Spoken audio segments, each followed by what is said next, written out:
Hello everyone! Welcome to my little farm. Ayan. May baboy, may manok dito. Yun oh. Diba? Meron pang dito. Yan. Wait lang ha. Makikita nyo na. Tapos may tanim silang kamote.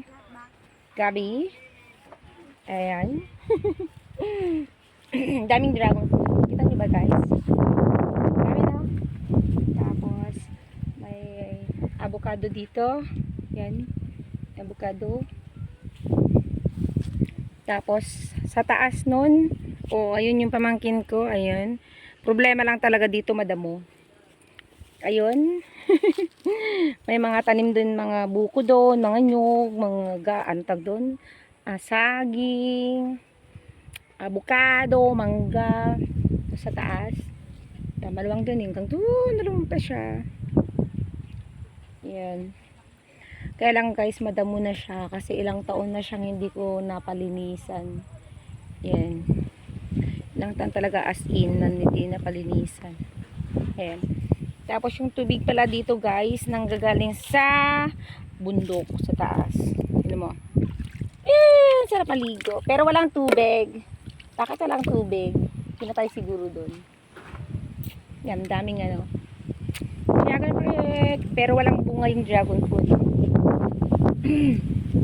Pati guyabano walang bunga. Diba? Madamo lang siya. Malaki pa yung gagastusin ko dito. Para sa taas marami. Kailangan ko pa dito magtanim ng mga prutas. Andun sa dulo yung mga mangga.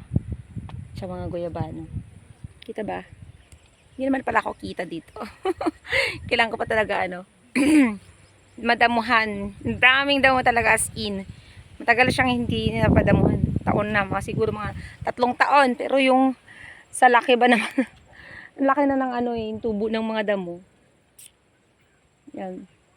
Tapos yung mga puno. Dun, yung malaking puno na yun. Dalawa na yung. Kaya ito. Yung gagawin kong tree house. Maganda. Dito na ako titira. Sa farm. Yan. Balik ako dito. Kita ba ang aking mukha? Ay, oo nga pala, kuha ko ng kamote.